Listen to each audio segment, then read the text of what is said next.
Hello friends, UGC net knowledge point में आप सभी का स्वागत है। आज हम कर रहे हैं UGC net paper 2 public administration के चैप्टर वाइज जो है अरिहंत पब्लिकेशन की बुक में से चैप्टर 2 पार्ट 2 संगठन के सिद्धांत। आइए स्टार्ट करते हैं।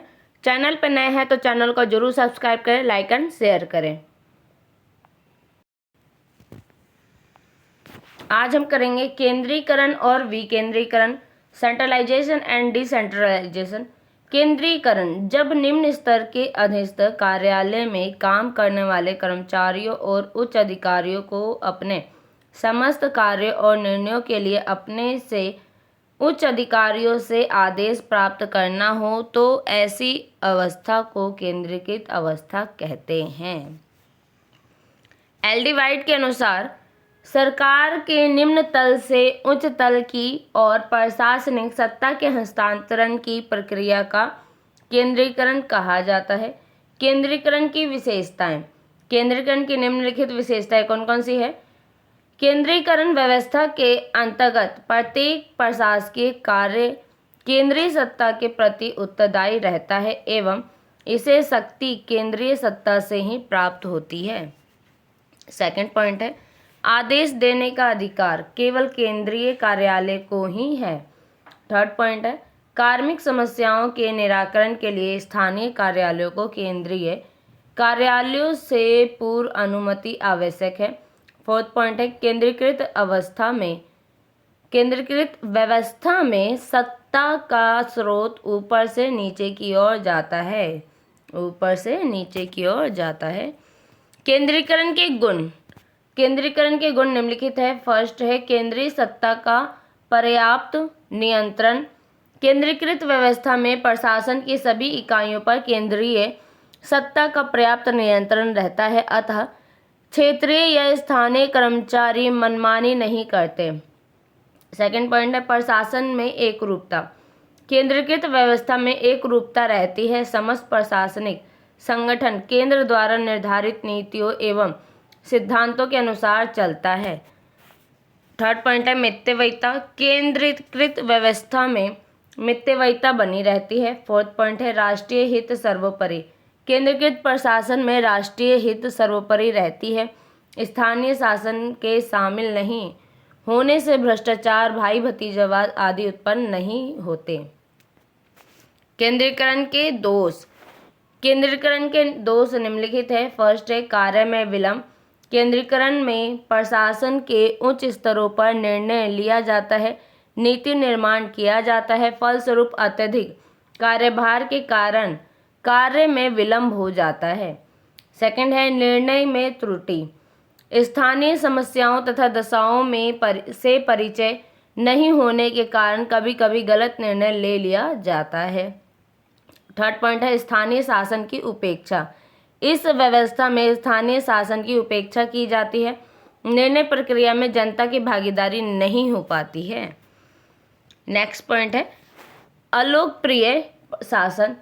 प्रशासन में जनता के प्रत्यक्ष रूप से भाग नहीं लेने के कारण प्रशासन में उनका योगदान कम हो पाता है, लोकतंत्र कमजोर होता है। विकेंद्रीकरण जिस अवस्था में स्थानीय संस्थाओं के अधिकारियों को स्वयं अपने विवेक से कार्य करने तथा निर्णय लेने की शक्ति दी जाती है, उसे व्यवस्था को विकेंद्रीकरण कहते हैं। उसी व्यवस्था को क्या कहते हैं? विकेंद्रीकरण कहते हैं। इसे शक्ति संविधान व कानून के माध्यम से प्रदान की जाती है, जैसे पंचायती राज संस्थाएं। एल डी वाइट के अनुसार सरकार के उच्च तल से निम्न तल की और प्रशासनिक सत्ता के हस्तांतरण की प्रक्रिया को विकेंद्रीकरण कहा जाता है। किसके अनुसार? एल डी वाइट के अनुसार। केंद्रीकरण और विकेंद्रीकरण का सार निर्णय की शक्ति के वितरण में निहित है। किसी भी संगठन में निर्णय के केंद्र जितने कम होते हैं वह उतना ही अधिक केंद्रीकृत होता है। इसके विपरीत निर्णय के जितने केंद्र होंगे वह उतना ही अधिक विकेंद्रीकृत माना जाता है। विकेंद्रीकरण के गुण। केंद्रीकरण के गुण निम्नलिखित हैं। फर्स्ट है, यह विलंबों को घटाकर लाल फीताशाही पर लगाम कसकर और तेज कार्यवाही को प्रोत्साहित कर प्रशासनिक प्रभावशीलता को बढ़ाता है। सेकंड पॉइंट है, ये मुख्य कार्यालय पर बोझ घटाता है और इस प्रकार ऊपर की पंक्तियों को नीति निर्धारण, मुख्य समस्याओं की जांच करने इत्यादि पर ध्यान केंद्रित करने में सक्षम बनाता है। थर्ड पॉइंट है, ये अधीनस्थों की पहल शक्ति तथा उनके आत्मसम्मान को बढ़ावा देता है। फिफ्थ पॉइंट है, फील्ड इकाइयाँ स्थानीय स्थितियों और आवश्यकताओं के ज्ञान के साथ काम करती है। सिक्स पॉइंट है, ये प्रशासनिक प्रक्रिया में लोगों की भागीदारी में सहायता करता है। सेवन पॉइंट है, ये निम्न स्तरों को प्राधिकार को उचित में सौंप कर कार्यकारियों की दूसरी पंक्ति को विकसित होने की अनुमति देता है। एंड लास्ट पॉइंट है, ये प्रभावी लक्ष्य पूर्ति के लिए संगठन के विस्तार को प्रोत्साहित करता है। केंद्रीकरण के दोष, विकेंद्रीकरण के दोष क्या है? विकेंद्रीकरण के दोष निम्नलिखित है। फर्स्ट पॉइंट है इसका, ये पूरे संगठन पर केंद्रीय नियंत्रण को घटाने के कारण विभिन्न इकाइयों की गतिविधियों के तालमेल और सम्मेलन को जटिल बना देता है। सेकंड पॉइंट है, ये कामों के दोहराव और केंद्रीय व्यवस्था सेवाओं की कमी के कारण प्रशासन को खर्चीला बना देता है। थर्ड पॉइंट है, ये स्तरीकरण आधारित संचार को मुश्किल बना देता है। यह आपात और अनुमानित स्थितियों से निपटने के लिए उपयुक्त नहीं है। नेक्स्ट है, यह संगठन में विखंडनकारी शक्तियों को बढ़ावा देता है और इस प्रकार सांगठनिक एकीकरण के लिए खतरा है। यह स्थानीयतावाद और संकीर्णतावाद को बढ़ावा देकर प्रशासन में राष्ट्रीय परिप्रेक्ष्य को कमजोर करता है। लास्ट है, ये प्रशासन में भाई भतीजावाद तथा कुप्रशासन दोषों आदि दोषों को बढ़ाता है।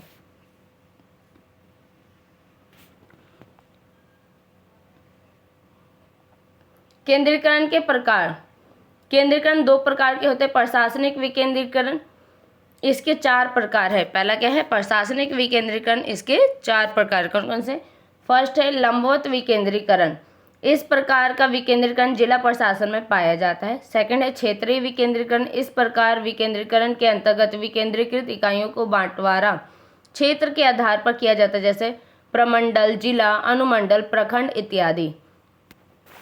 थर्ड है समानांतर विकेंद्रीकरण, समानांतर कार्यालयों में सत्ता जब बांट दी जाती है तो इसे समानांतर विकेंद्रीकरण कहते हैं। जिला स्तर पर या प्रखंड स्तर पर अनेक विभागों को बांट दिया जाता है।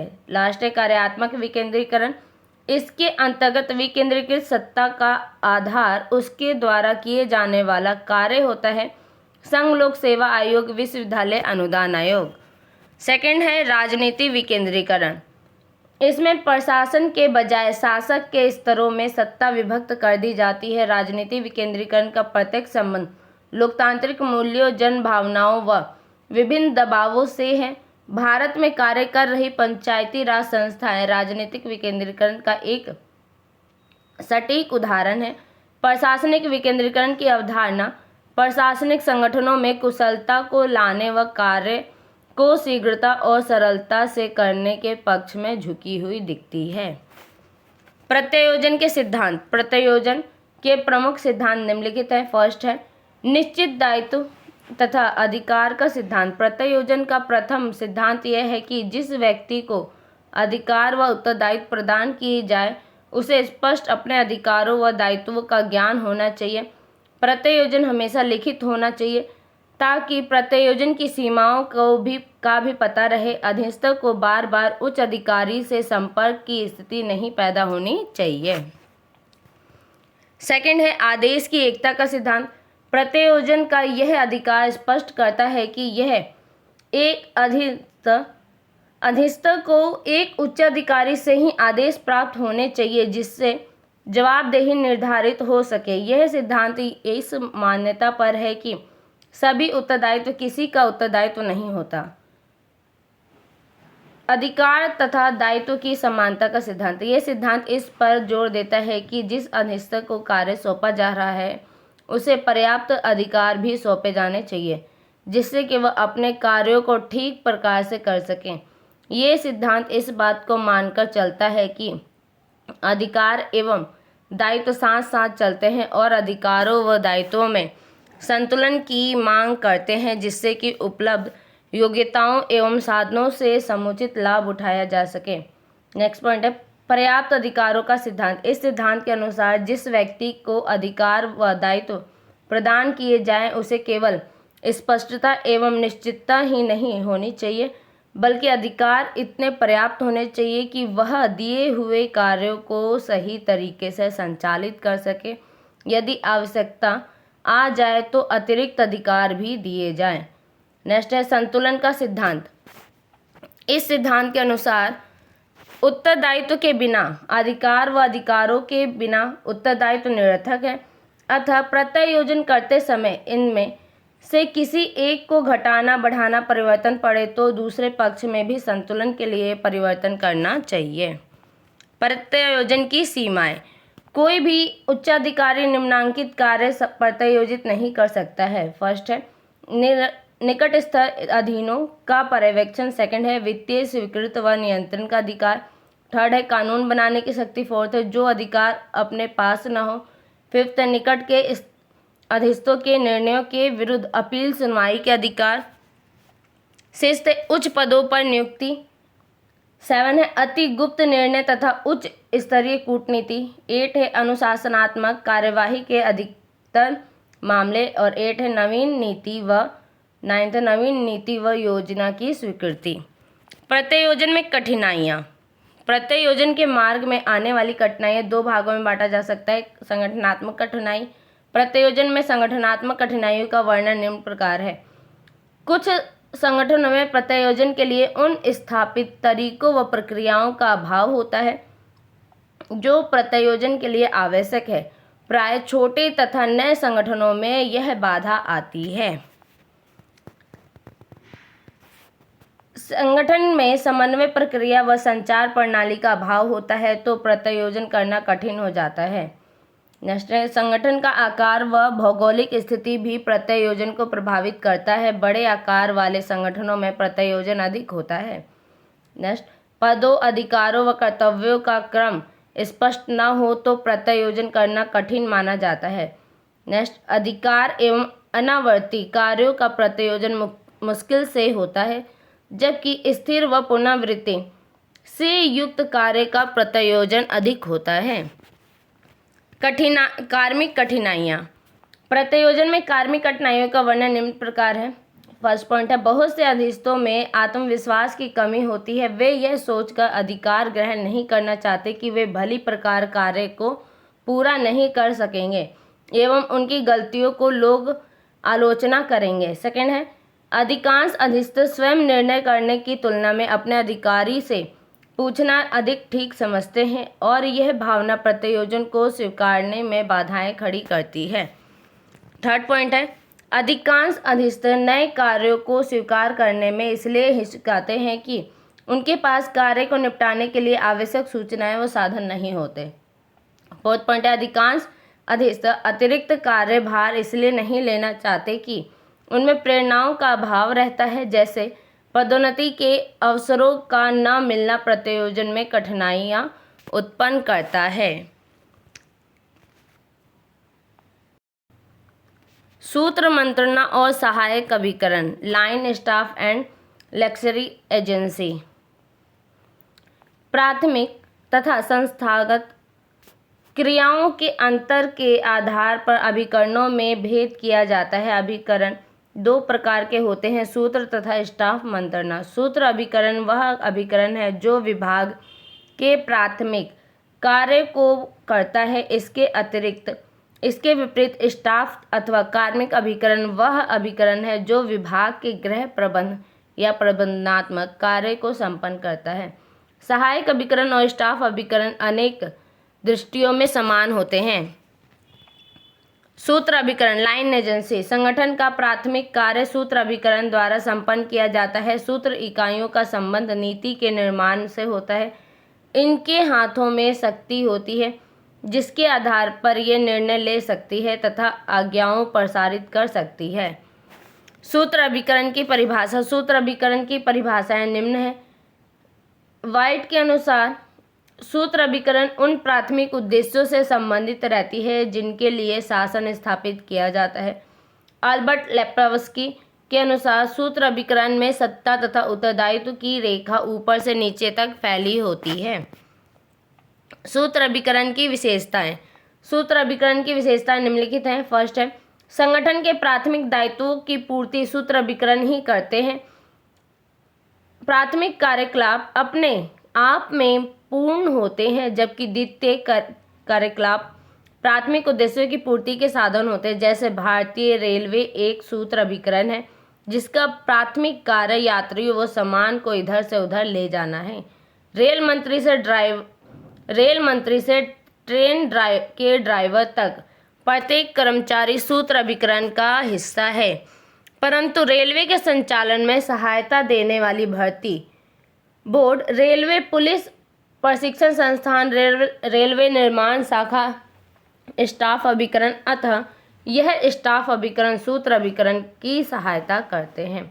सेकंड पॉइंट है, सूत्र अभिकरण को निर्णय लेने, आदेश देने एवं नियंत्रण करने का अधिकार होता है। जैसे पुलिस विभाग का एक सूत्र अभिकरण जिसमें पुलिस महानिर्देशक से लेकर सिपाही तक एक पंक्ति की तरह एक दूसरे से जुड़े हैं, जो कानून व व्यवस्था के लिए प्राथमिक कार्य के लिए उत्तरदायी है, अतः आवश्यक निर्णय लेते हैं एवं आदेश देते हैं। इसमें पुलिस विभाग का प्रशिक्षण केंद्र इनका स्टाफ अभिकरण है। सूत्र अभिकरण आम लोगों से सीधा जुड़ा होता है और नागरिकों को आवश्यक सेवाएं देता है। प्रत्येक सेवाएं देने वाले में जैसे अस्पताल, स्कूल, पुलिस स्टेशन इत्यादि है। कार्यपालिका द्वारा स्वीकृत कार्यों के क्रियान्वयन तथा सरकारी नीतियों कानूनों को लागू करने की जिम्मेदारी सूत्र अभिकरण का होता है। जैसे समाज कल्याण से संबंधित सभी सरकारी कार्यक्रमों में क्रियान्वयन करने की जिम्मेदारी समाज कल्याण मंत्री व उनके विभाग की होती है, अतः यह सूत्र अभिकरण है। नेक्स्ट है, मुख्य कार्यपालिका का सूत्र अभिकरणों का सीधा नियंत्रण रहता है और इसी के नियंत्रण व निर्देशन में सूत्र अभिकरण कार्य करते हैं, इसी के प्रति जवाबदेह भी होते हैं। मंत्रणा अभिकरण स्टाफ एजेंसी। मंत्रणा या स्टाफ से आशय केवल उस अभिकरण से है जो संगठन का मुख्य कार्य न करके द्वितीय कार्य करता है। मुख्य कार्यपालिका को सहायता, परामर्श और सूचनाएं उपलब्ध कराने वाली अधिकारी व इकाइयां स्टाफ अभिकरण कहलाती है। स्टाफ अभिकरण की परिभाषाएं निम्न है। मूने के अनुसार स्टाफ अभिकरण मुख्य कार्यपालिका के व्यक्तित्व का ही विस्तार है, जो उसके लिए कई आंखें, कान व हाथ का कार्य करते हैं ताकि योजना के निर्माण एवं क्रियान्वयन में सहायता मिले। हेनरी फ्योल के अनुसार स्टाफ अभिकरण एक सत्ता है, यह प्रबंधन का एक प्रकार से विस्तार है ताकि उसे अपने कर्तव्य को पूरा करने में सहायता प्राप्त हो सके। एल.डी. वाइट के अनुसार स्टाफ अभिकरण उच्च श्रेणी के पदाधिकारियों को परामर्श देने वाले अभिकरण हैं जिसके कोई क्रियात्मक उत्तरदायित्व तो नहीं होते। एक ब्रिटिश सैनिक की कहावत के अनुसार स्टाफ सेवाएं वे खच्चर हैं जो युद्ध लड़ने वाले खच्चरों के लिए सामग्री ढोते हैं। स्टाफ अभिकरण की विशेषताएं, क्या क्या विशेषताएं हैं? निम्न विशेषताएं हैं इनकी। फर्स्ट पॉइंट है, अब स्टाफ अभिकरण सूत्र अभिकरण को उनकी गतिविधियों में सलाह व सहायता देता है। यह प्रशासन में द्वितीय कार्य निष्पादित करते हैं। सेकंड पॉइंट है, ये सामान्यतः अधिकार एवं शक्ति विहीन होते हैं। सूत्र अभिकरणों को सलाह देना इनका कार्य है और ये अभिकरण ना तो निर्णय लेते हैं और ना ही आदेश निर्देश देते हैं। नेक्स्ट पॉइंट है, स्टाफ अभिकरणों के पास कार्यकारी दायित्व तो नहीं होते। प्रशासन को चलाने का दायित्व कार्यपालिका, मंत्रियों व अधिकारियों का होता है। प्रशासन विफलता व सफलता के लिए ये उपकरण उत्तरदायी नहीं माने जाते। स्टाफ अभिकरण जनता के संपर्क में नहीं आते, ये पर्दे के पीछे से ही अपनी भूमिका निभाते हैं। यदि सूत्र अभिकरण के द्वारा इन्हें कोई कार्य प्रत्यायोजित किया जाता है तो ये मुख्य कार्यपालिका के प्रति जवाबदेह अवश्य बन जाते हैं और जनता के प्रति नहीं। स्टाफ अभिकरण के प्रकार। फिप्ना और प्रैथस ने स्टाफ अभिकरण के 3 प्रकार बताए हैं। फर्स्ट है स्टाफ, सामान्य स्टाफ। मुख्य कार्यपालिका के पास आने वाले पत्रों, कार्यों, व्यक्तियों व समस्याओं की छंटनी करनी पड़ती है। इसी प्रकार कीप तथा छन्नी की तरह कार्य को करने वालों को सामान्य स्टाफ कहते हैं। सामान्य स्टाफ शोध, संग्रह, सूचना, तथ्यों का वर्गीकरण, पुष्टिकरण एवं छंटनी करने के साथ साथ मुख्य कार्यपालिका को निर्णय के लिए विकल्प व परामर्श का सुझाव देते हैं। सामान्य स्टाफ किसी विषय के विशेषज्ञ नहीं होते। सेकंड है तकनीकी स्टाफ। मुख्य कार्यपालिका को अनेक तकनीकी विषयों पर संबंधित क्षेत्रों के जानकार विशेषज्ञों के परामर्श की आवश्यकता होती है। विज्ञान व तकनीकी के इस वर्तमान युग में लोक प्रशासन में भी विशेषज्ञों की भूमिका बढ़ रही है। थर्ड है सहायक स्टाफ। सूत्र अभिकरणों के मुख्य कार्यों में सहायता करने के लिए सहायक अभिकरण भी होते हैं। प्रत्येक प्रशासनिक अभिकरण को कुछ सहायता सेवाओं जैसे फर्नीचर, कर्मचारियों की भर्ती, भवनों की देखभाल, सामान की खरीद, प्रशिक्षण, लेखांकन, बजट निर्माण, कागज रिपोर्ट का मुद्रण तथा पुस्तकालय की आवश्यकता होती है। स्टाफ अभिकरण के कार्य। स्टाफ अभिकरण के मुख्य कार्यों का वर्णन एल.डी. वाइट ने इस प्रकार किया है। फर्स्ट पॉइंट है यह सुनिश्चित करना कि मुख्य कार्यकारी अधिकारी एवं अन्य वरिष्ठ अधिकारियों को पर्याप्त या सुदृढ़ सूचना प्राप्त हो। सेकंड पॉइंट है आगामी समस्याओं की पूर्ण जानकारी के बारे में उसकी सहायता करना तथा संबंधित कार्यक्रम बनाना। थर्ड पॉइंट है यह सुनिश्चित करना कि निर्णय लेने के लिए आवश्यक सामग्री शीघ्र उसके पास पहुंच जाए ताकि निर्णय शीघ्रता से एवं तार्किकता के साथ किया जा सके। सहायक अभिकरण एलेक्सरी एजेंसी। एल.डी. वाइट और W.F. विलोबी का विचार है कि सहायक अभिकरणों को तीसरी श्रेणी का अभिकरण मानना चाहिए क्योंकि यह सहायक अभिकरणों के प्रकार नहीं बल्कि अपने आप में विशिष्ट श्रेणी के अभिकरण हैं। सहायक अभिकरण की विशेषताएं व कार्य। सहायक अभिकरण की विशेषताएं व कार्य निम्नलिखित हैं। फर्स्ट पॉइंट है सहायक अभिकरण संगठन के प्राथमिक कार्य नहीं करते और द्वितीयक सेवाओं से संबंधित रहते हैं। ये सूत्र अभिकरणों को उनके मुख्य उद्देश्यों को प्राप्त कराने में सहायक होते हैं। सेकंड पॉइंट है ये स्टाफ अभिकरणों की तरह अधिकार विहीन नहीं होते बल्कि कुछ अधिकार व निर्णय रखते हैं। थर्ड पॉइंट है सहायक अभिकरण संचालन से संबंधित कार्य करते हैं। इनकी सेवाओं के अभाव व सूत्र अभिकरण बंद हो सकते हैं। फोर्थ है सहायक अभिकरण सीधे जनता से नहीं जुड़े होते बल्कि सूत्र अभिकरणों के लिए होते हैं। फिफ्थ पॉइंट है ये मुख्य कार्यपालिका व अन्य उच्चाधिकारी के अधीनस्थ होते हैं। निर्णय, कर्तव्य और पर्यवेक्षण। Decision making, leadership and supervision. Decision making निर्णय का शाब्दिक अर्थ अंतिम परिणाम तक पहुंचने से लगाया जाता है जबकि व्यवहारिक दृष्टिकोण से इसका आशय निष्कर्ष पर पहुंचने से है। निर्णय सिद्धांत में साइमन के योगदान को संतोषकारी निर्णय कहा जाता है। निर्णय की परिभाषाएं निम्नलिखित हैं। वेबस्टर शब्दकोश के अनुसार निर्णय लेने से आशय अपने मस्तिष्क में समझ और कार्यवाही के तरीके निर्धारण से है। हर्बर्ट साइमन के अनुसार निर्णय में 3 मुख्य अवस्थाओं का समायोजन है। निर्णय लेने के अवसरों का पता लगाना, संभावित कार्य मार्गों का पता लगाना और कार्य मार्गों में से चयन करना। जॉर्ज आर टेरी के शब्दों में निर्णय किसी एक कसौटी पर आधारित 2 या 2 से अधिक संभावित विकल्पों में से एक का चुनाव है। निर्णय प्रक्रिया के चरण निम्नलिखित हैं। फर्स्ट है उद्देश्यों का निर्धारण। प्रशासन में निर्णय के लिए सर्वप्रथम उद्देश्यों का निर्धारण किया जाता है। किसी समस्या को सुव्यवस्थित व्यवस्थित ढंग से सुलझाने के लिए उसके उद्देश्य को जानना, समझना व निर्धारण करना आवश्यक है। सेकंड पॉइंट है समस्या की व्याख्या करना। निर्णय प्रक्रिया का दूसरा महत्वपूर्ण चरण समस्या को समझना व व्याख्या करना है। समस्या कैसी है यह जान लेने पर प्रशासक द्वारा उसकी व्याख्या करना सरल हो जाता है। थर्ड पॉइंट है समस्या का विश्लेषण। प्रशासक द्वारा समस्या को समझ लेने के बाद उसका विश्लेषण किया जाता है। यदि समस्या बड़ी हो तो उसको अनेक भागों में विभक्त कर लिया जाता है तथा उसके प्रत्येक भाग को विश्लेषण किया जाता है।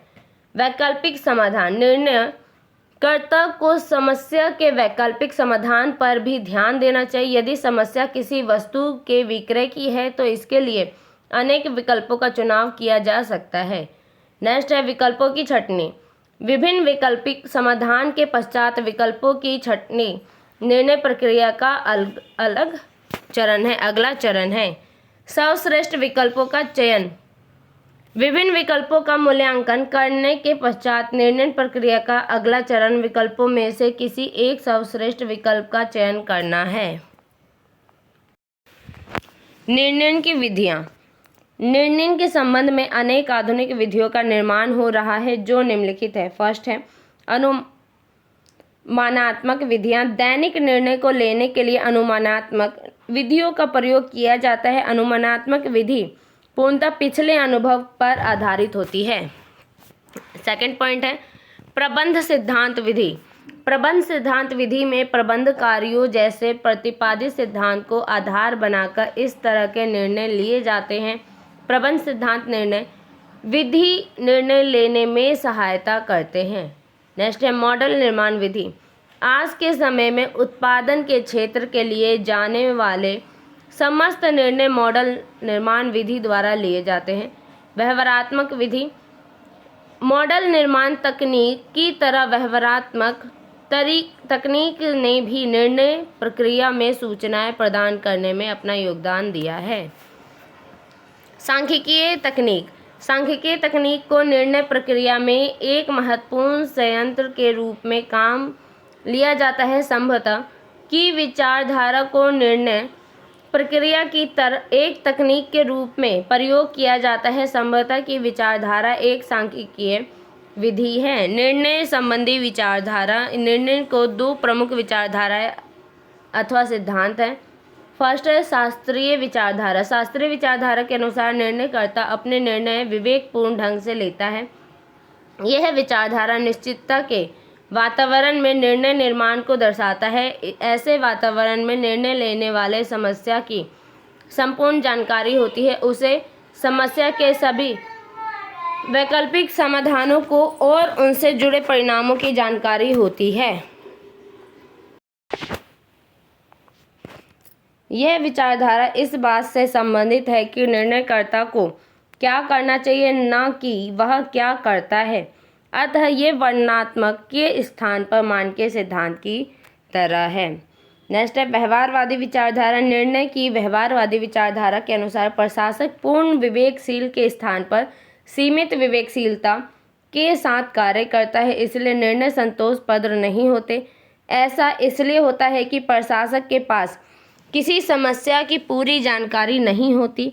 वह सीमित या उपलब्ध जानकारियों के आधार पर ही काम करता है।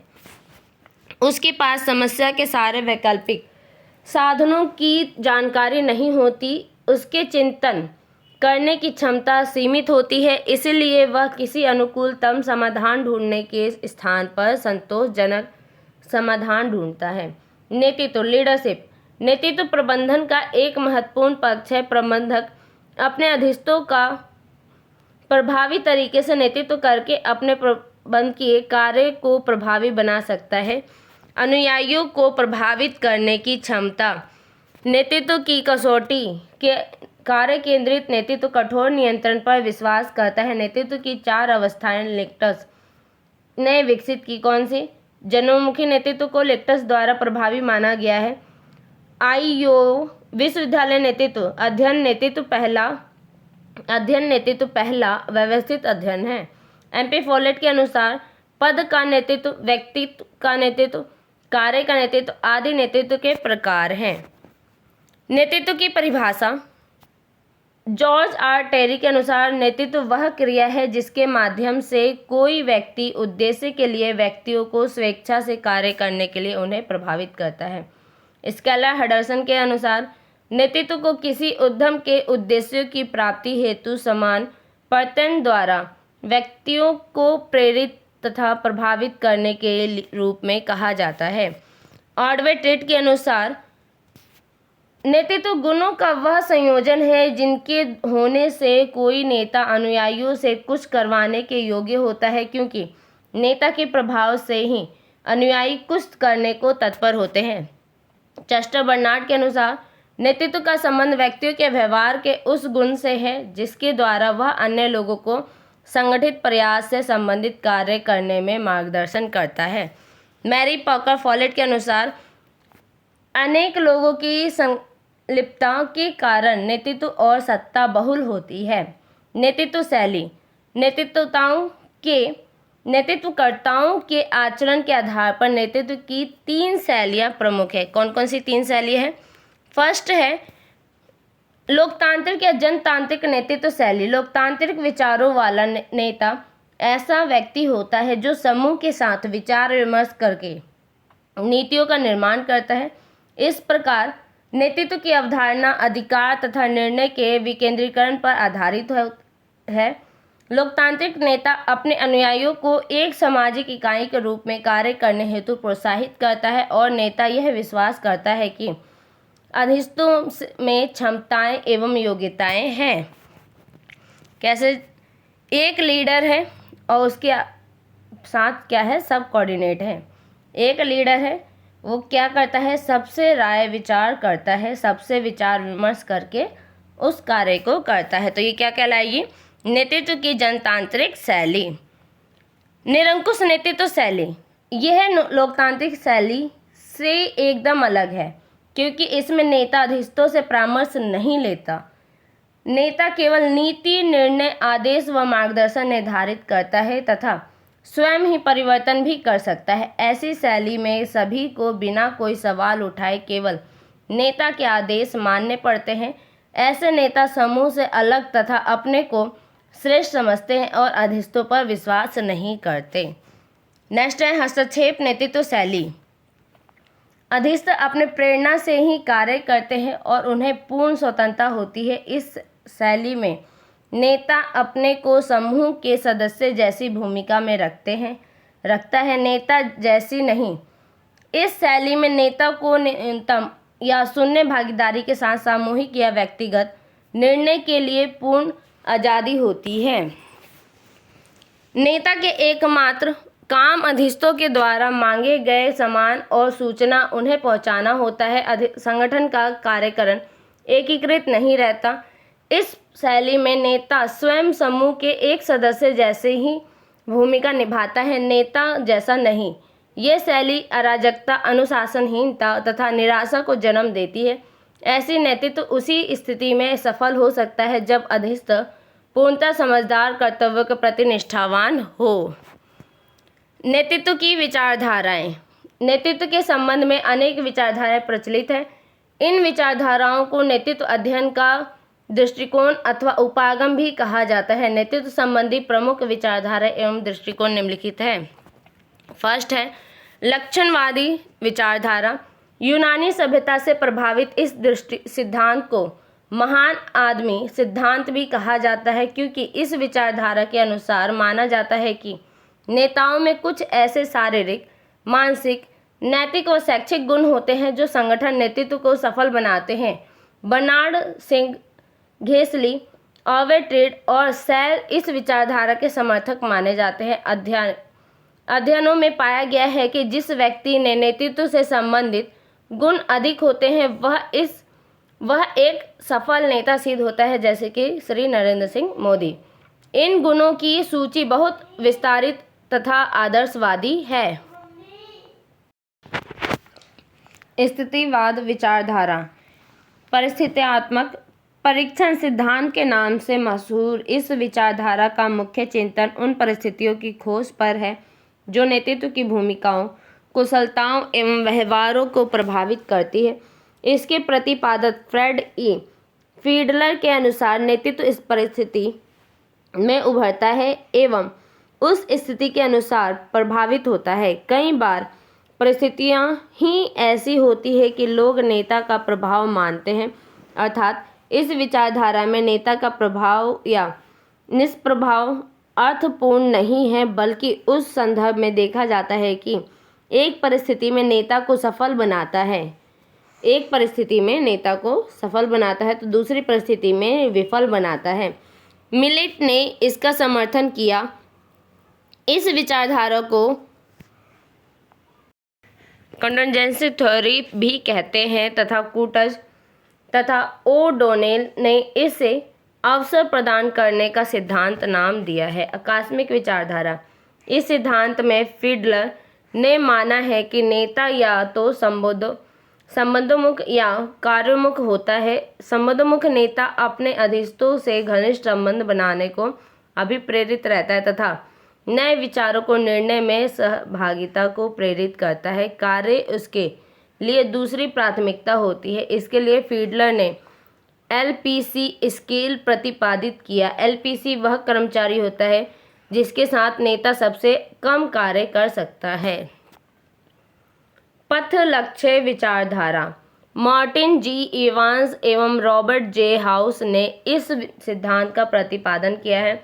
अभिप्रेरणा के प्रत्याशा सिद्धांत से हुई इस नेतृत्व विचारधारा का प्रमुख मान्यता है कि नेता का प्रभाव इसलिए रहता है कि वह अधीनस्थों के प्रेरणा, उत्साह, क्षमता एवं संतुष्टि को प्रभावित करता है। पथ लक्ष्य विचारधारा का प्रमुख जोर लक्ष्यों की प्राप्ति के संबंध में नेता द्वारा दी जाने वाली प्रेरणा है। जीवन वृत्त विचारधारा। यह सिद्धांत पॉल हर्शी और ब्लैकार्ड द्वारा विकसित किया गया है। यह सिद्धांत नेतृत्व तथा संबंधित कर्मचारियों की परिपक्वता को महत्वपूर्ण मानता है।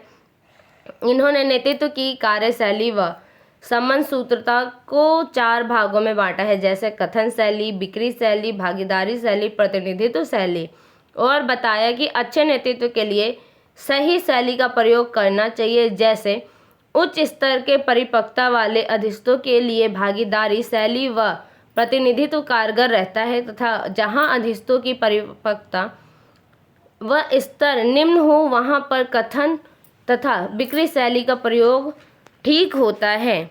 यही परिपक्वता का अर्थ कार्य करने की इच्छा, उत्तरदायित्व ग्रहण करने की तत्परता तथा संगठन में प्राप्त अनुभव से है। पर्यवेक्षण सुपरविजन। पर्यवेक्षण का शाब्दिक अर्थ किसी व्यक्ति पर नजर रखना तथा यह जांच करना कि कार्य सही ढंग से हो रहा है या नहीं। पर्यवेक्षण की परिभाषाएं। रैनिंग के अनुसार दूसरों के कार्यों का सत्ता के सहयोग में निर्देशन ही पर्यवेक्षण है। टेरी व फ्रैंकलिन के अनुसार कर्मचारियों के प्रयासों तथा अन्य साधनों का मार्गदर्शन जिससे वे कार्यों को पूरा कर सके पर्यवेक्षण कहलाता है। पर्यवेक्षण के प्रकार। मिलेट ने पर्यवेक्षण के 2 प्रकार बताए हैं। फर्स्ट है मूलभूत या वास्तविक पर्यवेक्षण। यह किसी संगठन के उद्देश्यों की प्राप्ति के लिए किए जाने वाले वास्तविक कार्य से संबंधित होता है। सेकंड है तकनीकी पर्यवेक्षण। यह किसी संगठन के उद्देश्यों को प्राप्त करने के लिए अपनाई जाने वाली तकनीकों तथा तरीकों से संबंधित होता है। पर्यवेक्षण की तकनीक। पर्यवेक्षण की तकनीक निम्नलिखित है। फर्स्ट है पूर्व स्वीकृत। सेकंड है कार्मिकों की स्वीकृति। थर्ड है कार्यों का बजट। फोर्थ है कार्यों का मानकीकरण। फिफ्थ है प्रतिवेदन और सिक्स्थ है निरीक्षण। निरीक्षण, खोजबीन तथा पर्यवेक्षण में अंतर क्या है? मिलेट के द्वारा बताए गए निरीक्षण, खोजबीन तथा पर्यवेक्षण में अंतर स्पष्ट किए गए हैं। फर्स्ट है निरीक्षण। यह एक पर्यवेक्षण प्रक्रिया का भाग है जिसका उद्देश्य सूचना प्राप्त करना है। सेकंड है खोजबीन। इसका उद्देश्य प्रबंध की सत्ता के दुरुपयोग की जांच करना है। थर्ड है पर्यवेक्षण। ये कार्य के पहले, कार्य के बाद तथा कार्य के दौरान 3 अवस्थाओं की प्रक्रिया होती है। फोर्थ है पर्यवेक्षक। पद सोपानिक व्यवस्था के अनुसार उच्चाधिकारी अपने निम्न अधिकारी का पर्यवेक्षक होता है।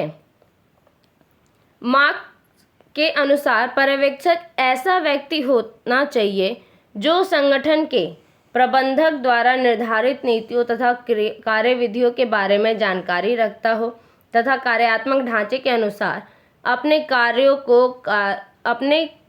कार्मिकों को कार्य करने के लिए प्रेरित कर सके। पर्यवेक्षक दो प्रकार के होते हैं। सूत्र पर्यवेक्षक, इस प्रकार के पर्यवेक्षक का पद सोपानात्मक व्यवस्था के अंतर्गत सत्ता की कमान से प्रत्यक्ष सीधा संबंध रखता है, जैसे डीजीपी, आईजी, एसपी का सूत्र पर्यवेक्षक।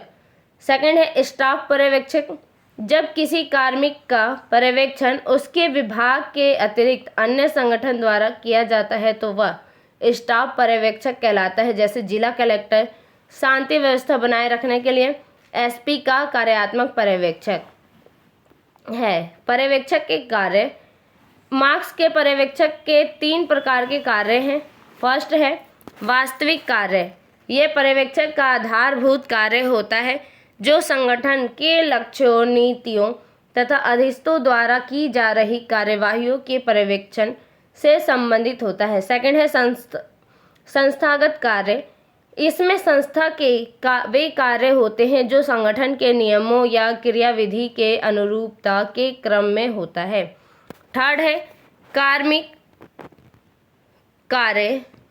अधिस्थों से कार्य लेने का पर्यवेक्षक का अधिकार होता है जो कि पर्याप्त नहीं है। उसे समस्याओं, मानवीय संवेदनाओं तथा संबंध के क्रम में चेतनापूर्वक काम करना चाहिए। नए विचार तथा नई प्रक्रियाओं को संप्रेषित करना कठिन होता है। संप्रेषण अथवा संचार, कम्युनिकेशन। संप्रेषण प्रशासन का प्रथम सिद्धांत तो माना गया है। प्रबंधकों के निर्णय की तरह संचार भी संयोजक कड़ी की तरह काम करता है। संचार या संप्रेषण संदेशों के विनिमय एवं पारस्परिक समझ के लिए के निर्माण की प्रक्रिया है। संचार के संबंध में साइबरनेटिक्स से होता है। नए विचार तथा नई प्रक्रियाओं को संप्रेषित करना कठिन होता है। संप्रेषण या संचार शब्द में विचार का आदान प्रदान, विचारों की साझेदारी तथा भाग लेने की भावना सम्मिलित है। फ्योल एक प्रथम प्रशासनिक सिद्धांत तक था जिसने संप्रेषण की समस्या का अर्थपूर्ण समाधान सुझाया था। संचार की परिभाषा, ऑडवेटिड के अनुसार संचार वह प्रक्रिया है जिससे एक व्यक्ति अपने विचार और भावनाएं दूसरों तक पहुंचाता है। न्यूमैन एवं समर्थ के शब्दों में संचार 2 या 2 से अधिक व्यक्तियों के तथ्यों, विचारों, समितियों या भावनाओं का पारस्परिक आदान प्रदान है। मिलेट के अनुसार किसी साझा उद्देश्य की साझा समझ ही संचार है। C.G. ब्राउन के अनुसार संचार एक व्यक्ति से दूसरे व्यक्ति तक सूचना का हस्तांतरण है, चाहे उसके द्वारा विश्वास उत्पन्न हो या नहीं, विनिमय हो या नहीं, किंतु हस्तांतरण की गई सूचना प्राप्तकर्ता की समझ में आनी चाहिए। जॉर्ज टेरी के अनुसार संचार संगठन के कार्यों तथा प्रबंधकीय प्रक्रियाओं के लिए चिकनाई का काम करता है। संचार के प्रकार को विभिन्न सिद्धांतों के आधार पर वर्गीकृत किया गया है। प्रवाह के आधार पर इसमें निम्न प्रकार के संचार आते हैं। फर्स्ट है अधोगामी संचार। जब संवाद का प्रेषक उच्च अधिकारियों से अधीनस्थों की ओर होता है तो इसे अधोगामी संचार कहते हैं। इसमें संवाद का प्रवाह ऊपर से नीचे की ओर होता है। अधोगामी संचार के माध्यम से समूचे संगठन में उपक्रम व विभागीय उद्देश्यों, नीतियों, व्यूह रचनाओं, नियमों, योजनाओं, कार्यविधियों, अधिकार, सत्ता, मार्गदर्शन आदि का प्रवाह होता है। सेकंड है ऊपरीगामी संचार। इसमें संवादों का प्रवाह अधीनस्थों से उच्चाधिकारियों की ओर होता है। ऊपर की ओर संचार से शीर्ष प्रबंध को यह जानकारी मिलती है कि संगठनों के निचले स्तर पर क्या हो रहा है। इसके माध्यम से उच्च अधिकारियों को विशेषतः वित्तीय आंकड़ों, कार्य निष्पादन एवं कर्मचारियों के विचारों इत्यादि के बारे में जानकारी प्राप्त होती है। ऊपरीगामी संचार भी अधिकार सत्ता के मार्गों का अनुसरण करती है। नेक्स्ट है समतलीय संचार। इसमें प्रबंधकों को अपने अधीनस्थों की गतिविधियों को समन्वित करने में सहायता मिलती है, परंतु साथ ही इनसे कार्य के निष्पादन में देरी भी होती है और कार्य बाधित भी। जब शीघ्र के साथ निर्णय लिए जाने हो तो त्वरित कार्यवाही की आवश्यकता हो, तब संचार की यह औपचारिक वाहियों अधिक समय लेने वाली साबित होती है, यानी ज़्यादा समय लेती है। समतलीय संचार का महत्व कम तब अधिक बढ़ जाता है जब संगठनों को बड़े परिवर्तन के दौर से गुजरना पड़ता है। नेक्स्ट है विकर्णीय संचार। लंबवत संचार अधिक उच्चाधिकारी तथा अधीनस्थ के मध्य होता है। समतलीय संचार सहकर्मियों के बीच होता है, जबकि विकर्णीय संचार भिन्न पदानुक्रम स्तरों के प्रबंधकों के साथ के मध्य होता है, जो कि अप्रत्यक्ष आदेश श्रृंखला से बाहर स्थित होते हैं। इसमें भी समतलीय संचार की तरह ही आदेश की श्रृंखला की उपेक्षा की जाती है। माध्यम के आधार पर संचार।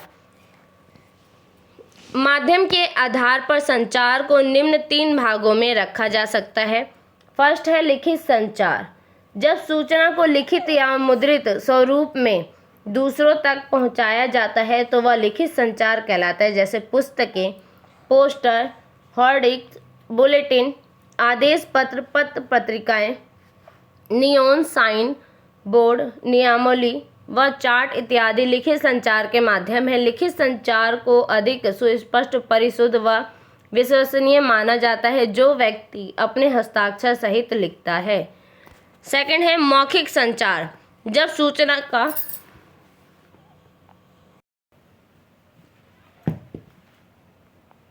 मौखिक संचार जब सूचना का संचरण बोलने व सुनने की विधि से होता है तो इसे मौखिक संचार कहते हैं।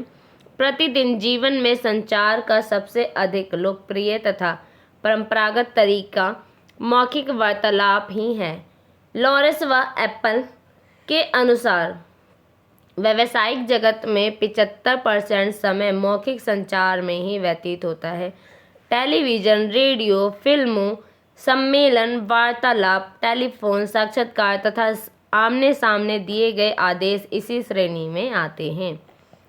सांकेतिक संचार।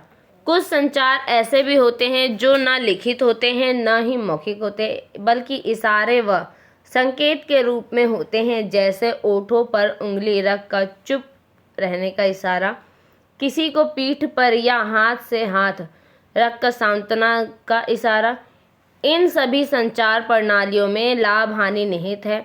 मौखिक संचार में समय व धन की बचत होती है और संकट के समय गोपनीय बातों के लिए अधिक उपयुक्त है तथा आपसी संबंधों को बढ़ावा मिलता है। इसमें दोष यह है कि मानवीय हाव भाव एवं अर्थ निकालने की प्रवृत्ति हावी रहती है और साथ में भूलने की समस्या रहती है। संचार के माध्यम। संचार के 3 माध्यम हैं। फर्स्ट है श्रव्य माध्यम। सम्मेलन, सभा, संगोष्ठी, साक्षात्कार, मुलाकात, टेलीफोन, रेडियो, टेप इत्यादि श्रव्य माध्यम हैं। इसमें सुनने के माध्यम से संचार या सूचना प्राप्त होती है। सेकंड है दृश्य माध्यम। देखकर या पढ़कर सूचना प्राप्त करना दृश्य माध्यमों की श्रेणी में आता है। इसमें चित्र, पुस्तक, प्रतिवेदन, झंडे, पोस्टर, समाचार पत्र, आदेश, परिपत्र, मूर्ति इत्यादि शामिल है। नेक्स्ट थर्ड पॉइंट है श्रव्य दृश्य माध्यम, दोनों ही, यानी देखना और सुनना दोनों ही, जिसमें एक साथ सुनकर व देखकर सूचना प्राप्त होती है, वे श्रव्य दृश्य साधन कहलाते हैं। जैसे टेलीविज़न, इसमें हम सुन भी सकते हैं और इसे देख भी सकते हैं। वीडियो, नाटक तथा व्यक्तिगत एवं सामूहिक अभिनय इसी श्रेणी में आते हैं। संचार प्रक्रिया के प्रतिमान। संचार हमारे जीवन की मूलभूत गतिविधि है। वास्तव में किसी एक व्यक्ति से दूसरे व्यक्ति तक या अनेक व्यक्तियों तक कुछ सार्थक चिन्हों, प्रतीकों, संकेतों के संप्रेषण से सूचना, जानकारी का आदान प्रदान करना ही संचार है। कुल मिलाकर जब कोई व्यक्ति कुछ करता है तो वह दूसरों के मस्तिष्क में एक समझ उत्पन्न करना चाहता है। बहुत से विद्वानों ने संचार प्रक्रिया को समझाने का कार्य किया है, लेकिन हम कुछ प्रसिद्ध प्रतिमानों का सिद्धांत रूप बता रहे हैं। शैनन व वीवर का मॉडल। वर्ष 1949 में प्रतिपादित सूचना सिद्धांत का यह प्रतिमान टेलीफोन मॉडल कहलाता है, जिससे शोर को एक बड़ी बाधा माना गया है। लेकिन शैनन व वीवर के अनुसार संचार की प्रक्रिया में निम्नलिखित तत्व पाए जाते हैं। फर्स्ट है संप्रेषक। संप्रेषक सबसे पहले संचार की प्रक्रिया की शुरुआत करता है। यह प्रक्रिया तब शुरू होती है जब भेजने वाले के पास दूसरों को बताने के लिए कोई संदेश, विचार, सूचना या उद्देश्य हो। सेकंड, वह उसे व्यक्त करने की इच्छा रखता हो। सेकंड पॉइंट है नियोजन संकेतन। व्यक्त की जाने वाली सूचना या विचार को व्यवस्थित तरीके से नियोजित या संकल्पित किया जाता है। थर्ड है संदेश। नियोजित सूचना या विचार के भौतिक स्वरूप को संदेश की संज्ञा दी जाती है। यह संदेश आदेश, निर्देश, सुझाव, शिकायत, प्रशंसा आदि किसी भी रूप में हो सकता है। फोर्थ है माध्यम। संदेश को प्रस्तुत करने के लिए एक उचित माध्यम होना अनिवार्य है। सामान्यतः संचार हेतु मौखिक, लिखित, सांकेतिक तथा दृश्य माध्यमों को अपनाया जाता है, परंतु इसमें से कौन सा माध्यम श्रेष्ठ होगा, यह संदेश की प्रकृति, प्राप्तकर्ता की अभिरुचि आदि बातों पर निर्भर करता है। नेक्स्ट है अवकुटन। वह प्रक्रिया है जो संदेश को ऐसे रूप में बदल देती है जिसे प्राप्तकर्ता समझ सके। नेक्स्ट है प्राप्तकर्ता। वह व्यक्ति है जिसे संदेश भेजा जाता है यानी प्रेषित है। इसके बाद फीडबैक। प्राप्तकर्ता का वह जवाब है जो प्रेषक यानी स्रोत को यह जानने में सक्षम बनाता है कि संदेश उसी रूप में प्राप्तकर्ता को मिला है और उसके द्वारा समझा गया जैसा कि वह वास्तव में था। लास्ट है शोरगुल में संचार के हर अंग में विद्यमान वे कारक शामिल है जो संदेश को उपयुक्तता या विश्वसनीयता को घटाते हैं, अतः यह संचार प्रक्रिया के किसी भी चरण में घटित हो सकता है। जैसे कि शैनन व वीवर की संचार प्रक्रिया का मॉडल। पहले क्या आता है? स्रोत, एनकोडिंग, संदेश, मार्ग, डिकोडिंग और प्राप्तकर्ता। ये क्या है? शोरगुल फीडबैक है। वेस्ले एवं मैमलिन मॉडल। यह मॉडल बहुत आसान है, जिसमें फीडबैक तथा शोर तत्वों को कोई स्थान नहीं दिया गया, जो एक कमी है। संप्रेषक, एनकोडर, माध्यम, डिकोडर, उसके बाद प्राप्तकर्ता। Ligand model. इस मॉडल में 6 तत्व हैं, जो वेस्ले एवं मैमलिन मॉडल का ही परिष्कृत रूप है। इस मॉडल को प्राप्तकर्ता की प्रक्रिया को प्रमुख स्थान दिया गया है। कैसे? संप्रेषक, संदेश, माध्यम, विवेचन, प्राप्तकर्ता और प्रतिक्रिया। C.I. Osgood model. यह मॉडल संचार को एक सतत प्रक्रिया मानता है। इस मॉडल में संप्रेषक व सूचना प्राप्तकर्ता दोनों ही एक क्षण संप्रेषण तो दूसरे क्षण ही प्राप्तकर्ता की भूमिका में आ जाते हैं। यह मॉडल अंतर्वैयक्तिक संबंधों के विचार को विशेष रूप से स्पष्ट करता है। एनकोडर, व्याख्या और डिकोडर। इसके बाद ये संदेश इधर जाता है, डिकोडर, व्याख्या, एनकोडर, फिर वापस संदेश आता है। संचार की बाधाएं। संचार की कौन कौन सी बाधाएं हैं? भाषा की प्रक्रिया जितनी अधिक सर्वव्यापी तथा अपरिहार्य है, उससे कहीं अधिक उसकी बाधाएं हैं। इसकी बाधाएं सामान्यतः संचार के रास्ते में निम्नलिखित बाधाएं आती हैं। सबसे पहली है भाषा। विश्व में हर स्थान पर अपनी एक विशिष्ट भाषा बोली होती है। संगठनों में कार्य करने वाले व्यक्तियों की सांस्कृतिक पृष्ठभूमि एक होना असंभव है।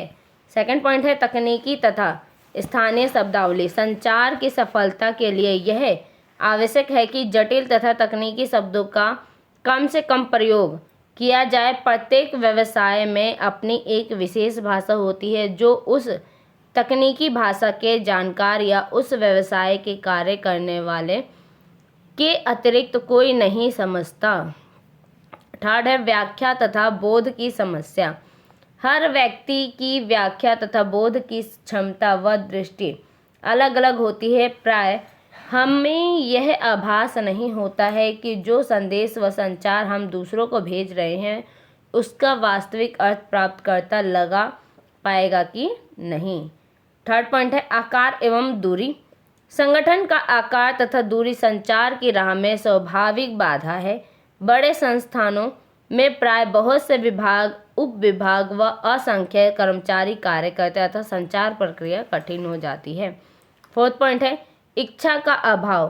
प्रशासनिक संगठनों में संचार को औपचारिक प्रक्रिया मानकर संचालित किया जाता है। उच्चाधिकारियों की प्राय प्रवृत्ति होती है कि वे कम से कम लिखना एवं बोलना चाहते हैं, जबकि अधीनस्थों को इच्छा विस्तार से समझने की होती है। नौकरशाही नुमा सरकारी संगठनों में उच्चाधिकारियों की मानसिकता केवल यस यस सर सुनने की है। जब तक ये उच्चाधिकारी अधीनस्थों के साथ संचार को बढ़ावा नहीं देंगे तब तक संचार आधा अधूरा ही रहेगा। समाधान अथवा अच्छे संचार के सिद्धांत। संचार कला में निपुणता को प्राप्त करना एक अच्छे प्रशासक की पहचान है। प्रभावी संचार के लिए मिलेट ने सुझाव दिया है कि फर्स्ट पॉइंट है संचार संपूर्ण एवं समुचित होना चाहिए। सेकंड है संचार स्पष्ट होना चाहिए। थर्ड है संचार समय के अनुसार करना चाहिए। फोर्थ है संचार में लोचशील होनी चाहिए। आज के लिए वीडियो इतना ही। सेकंड चैप्टर ख़त्म हो गया है, फिनिश हो गया है। अब हम करेंगे थर्ड चैप्टर। तो वीडियो पे नए हैं तो चैनल को जरूर सब्सक्राइब करें, लाइक एंड शेयर करें। धन्यवाद।